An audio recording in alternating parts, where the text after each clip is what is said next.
Hawaii's glamorous image as a picture postcard paradise belies a deep social malaise. Fuck all of you. We have the highest per capita rate of homelessness in the country, which is ironic because we have some of the greatest concentrations of wealth as well. I think it could be a tempest building up, and that pressure we can't allow to explode. A surge in homelessness is pushing the system to breaking point, exposing an ugly social divide in the Aloha state. I think we're one of the stronger communities as far as getting together and saying we don't want the homeless in our neighborhood and we need to be strong and vocal and try to do whatever we can to keep them out. You can't have a civil society where it's okay for someone to defecate in front of Burberry's and wipe their ass on the corner of the building. I'm sorry, all right? Doesn't work. With authorities cracking down on homeless camps, there's growing disquiet about criminalising the poor and vulnerable. You know, we are living in our cultural rights. Some tell us different. You know, some tell us that we're living wrong, but I don't think so. As the crisis worsens, a remarkable group of women are forging ahead with their own solution. Before you leave this place, I will make sure that I changed your mind about homeless and houseless people.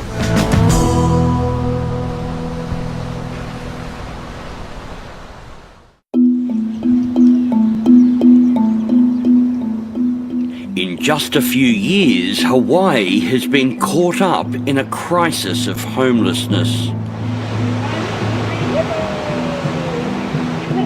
Thousands live rough on beaches, in parks and on streets, their lives mired in poverty and trauma. Authorities are struggling to contain the spread. Can we cover that for you? Go to hell, you won't give me water, get out of my face. To say that we were caught off guard, maybe only part of the story. We were to a degree, but also we saw an incredible surge just in the last few years. It's why it's become our biggest issue. I'd say it has attracted more attention, at least from my perspective, than any other issue in the last 20 years here in Hawaii.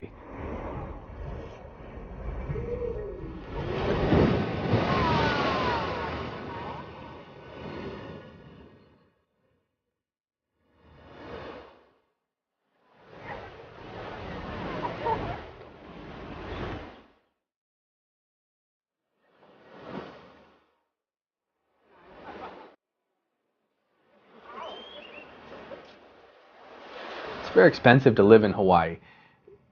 In most cases, people have to work 2 jobs to pay their rent or to buy a house. So it's always been expensive, but then when there was a surge in cost because there's been an inventory shortage, we saw it become impossible for some middle-class people to afford housing, and they became homeless. So that was another big problem. Now you had poverty, increased cost of living, methamphetamine addiction. There was a wave of a drug addiction which really fries people's brains, and that makes it impossible to function in normal society, and a lot of those people end up on the street. About a fifth of Hawaii's homeless population have recently moved here from the mainland. Attracted by the idea that life is easier in the island state, they often discover a different reality. In Honolulu, filthy hovels inside stormwater drains and under motorways have sparked panicked alarms over public health and safety. As elsewhere in the United States, here the average life expectancy for a homeless individual is just 51 years old. My name is Nick Ruby. I'm a reporter with Honolulu Civil Beat. We are an investigative news outlet based in Honolulu, Hawaii. I've walked this street several times before. A few years ago, it's just continued to grow to where now, as you can see, we're walking through the middle of the street right now because the sidewalks are covered in people's homes. Basically, the city is looking at including this street in its sit-lie ban, which would mean that all of this will have to go. But the question is where will the people go? And that's what the city's been struggling with for years. Now they're gonna have to pack up and move on, or have their belongings taken.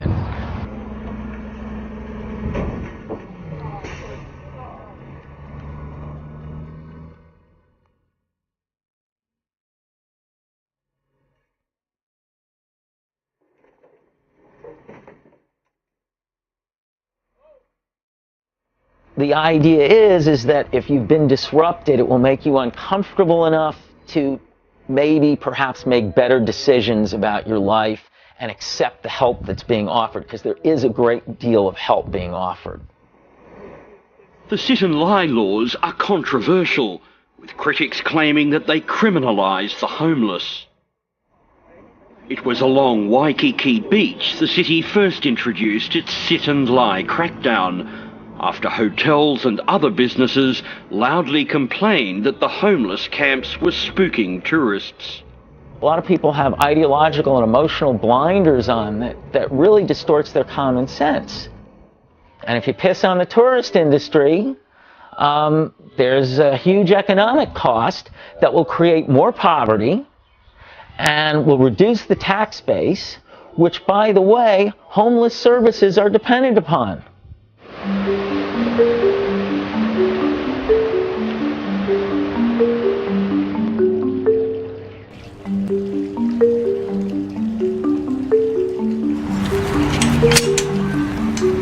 We might even find some here today. Even though they're cleared out, they come back. We've got a chair left over.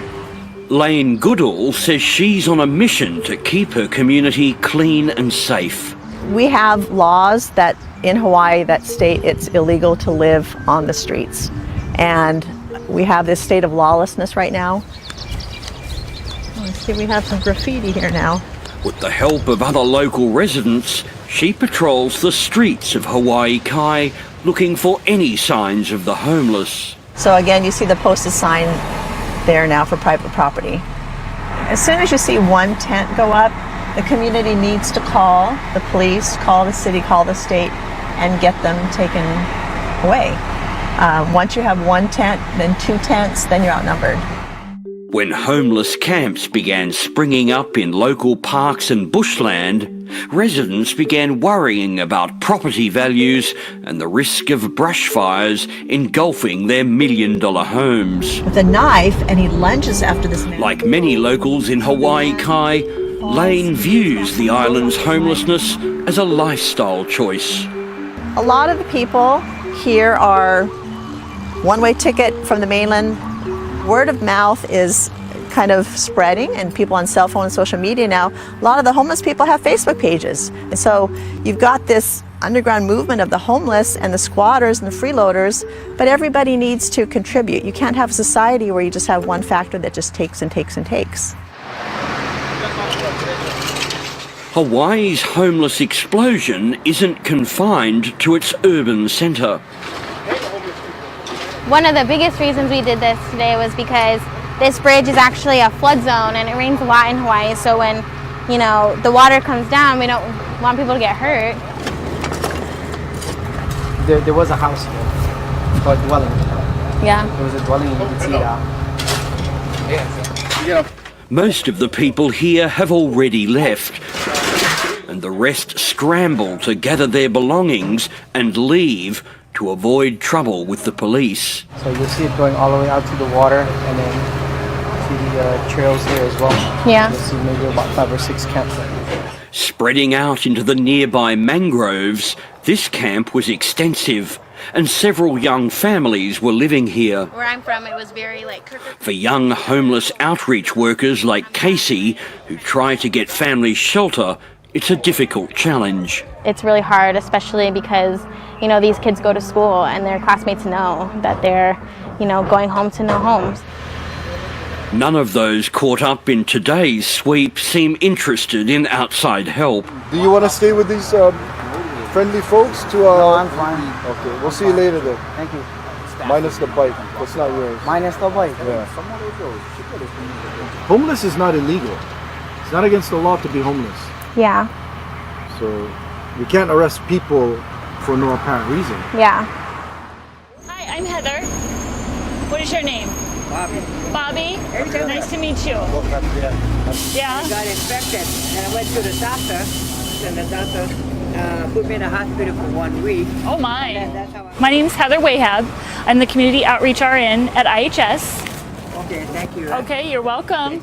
I could not believe that these people were walking, talking, and functioning, you know, eating and able to walk about with these horrendous wounds that we never saw really in school or in the hospital because they're really big and infected and abscesses and all kinds of crazy stuff. But it kind of wrapped you up well this time. The homeless are the people that have the least political clout, so they get forgotten too often until the system begins to crash. Are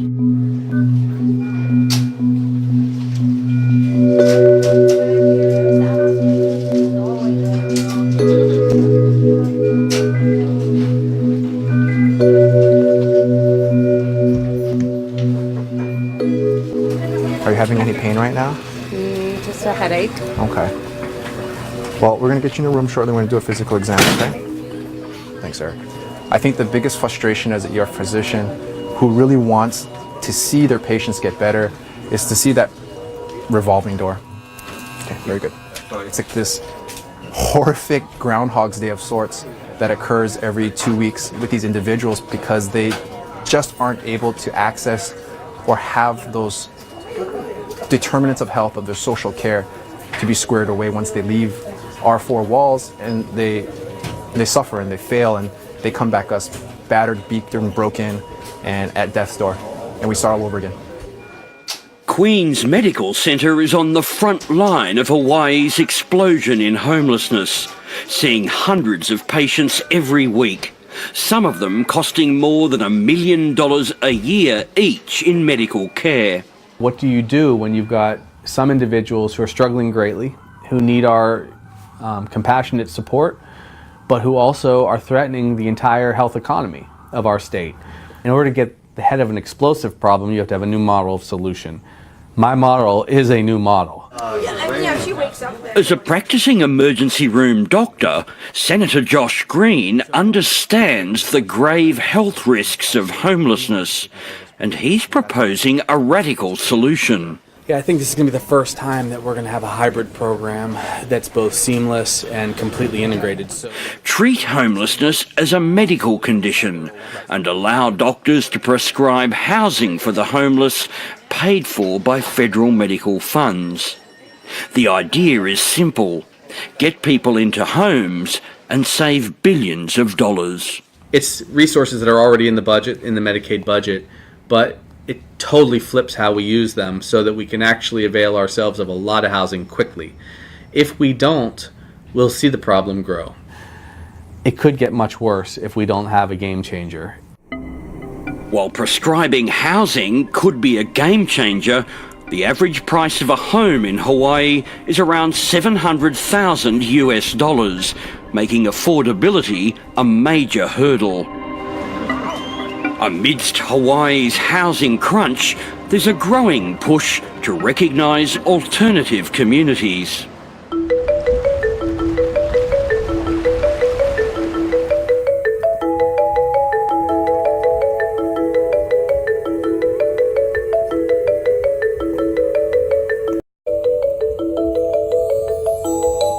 Aloha, my name is Twinkle Borge. I'm the leader here of Puahonua Waianae.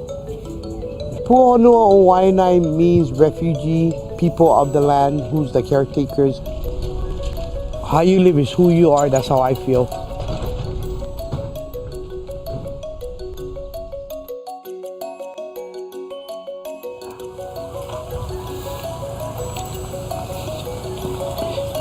Honey, pick up the recyclables, put it where it belongs, and the rubbish.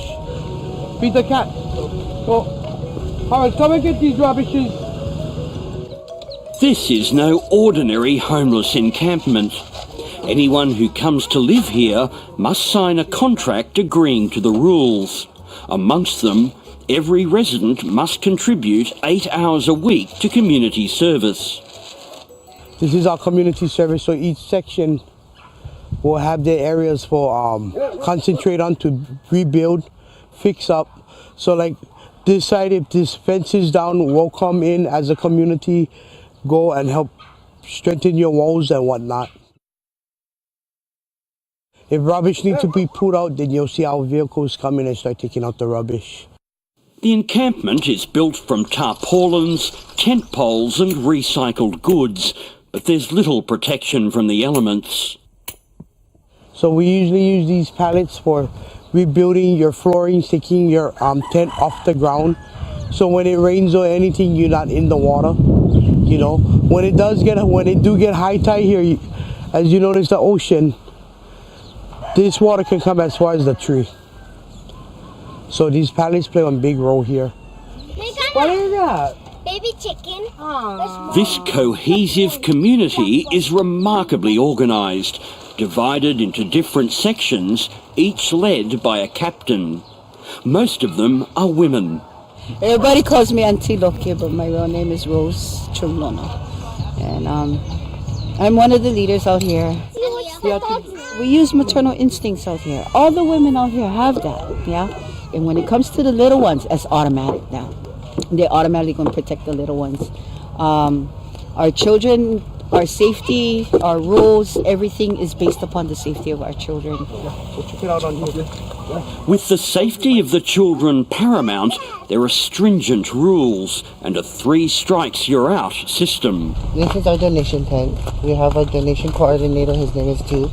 Twinkle's adopted son, Adam, helps to enforce them. If you steal, it's an automatic out. So, and especially if it's around here, or if it's out there and it comes in here, you're automatically out. Completely. I will come back. Twinkle will let me know. She'll give me the papers of the violations. I'll go read it to them and they'll sign it. And then if it happens like 2 more times, because we give 3 chances. Right on the 3rd chance, I come in and I kick you right out. My name is Adam Fuyava. I'm Twinkle's son. She has been my inspiration for a long time. Too extra. I don't even need to be living like this. Like in an encampment, I can just go straight into a home. But I choose not to. I choose to stay here because I love the people and I love how like things work here. It's inspiring. The resilience of this remarkable community is admirable. The only electricity is from those lucky enough to own and fuel a generator, and the nearest toilets are hundreds of metres away in a local park. Their biggest concern is water. With water pipes cut off to the camp, residents need to fill bottles and cart it from a tap at the nearby marina. It's one of the many daily chores that keeps this place going. How come the Hawaiians is struggling here? You know, when this is our land. You know, you came here, you took our land from us and left us like that. Just an hour's drive from Honolulu, the reality of life for these Hawaiians is vastly different to the one that mainland tourists enjoy. Twinkle became homeless 14 years ago, and creating this community has been a long struggle. I came out here in October of 2003. I was working 2 full-time jobs, but I fell in love with someone who I thought that would never fool around on me and whatnot, and I became so depressed. I had all this money that was saved and everything to find out that this person would wipe me out of my money and everything. Teamwork. Twinkle firmly believes that home is where the heart is. For me, homeless is someone who lives in a van that has no home. You know, but I live in a tent, that's my home.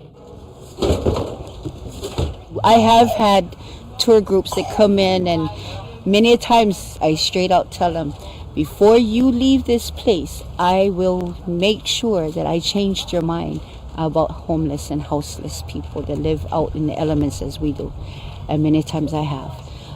They're amazed of what the people do here. They're amazed because once they pass these double poles, they feel that rush of aloha. It's that angle, that certain angle. So if it comes like this. Buoyed by the success of their community, Twinkle and her team captains have big plans for the future. The community wants the right to lease the land where they live and to build more durable homes with solar power and proper sanitation. Battery, so when you turn it on. They also want fences and security cameras to keep them safe. But the camp's future is far from guaranteed. Behind closed doors, there's an ongoing discussion between those who want it dismantled and its residents put into shelters and those that want it recognised and preserved. Basically, we just homeless in our own homes. That's how I feel. Many locals regard the Waianae encampment as an eyesore and a perceived magnet for crime, amidst concerns that it is growing too big. So far, despite Twinkle's pleas, Hawaii's Governor David Ige has held back from making any commitment to letting them stay. I believe that our count was over 500, and I said we cannot put 500 here. Yeah, we can fit maybe 300 comfortable, but we usually stay under the radar of 300. Twinkle says she'll do what it takes to save her community, but she's confident that she can convince her detractors. Be a little squabble. I'm not looking at it as a huge fight. I don't know why they're afraid of working with us. As Hawaii grapples with its homeless crisis, there's also a sense of hope that enterprising solutions can be found to alleviate the pressure. Twinkle believes her camp could serve as a model for other houseless communities across the islands. She says it's not only a time for new ideas, but a new mindset as well. This is reality, you know. If they want to learn more about the situation and to come up with a solution, come and sit down with us, you know. Because the answer lies here, not there, not in their office, not in their books, here.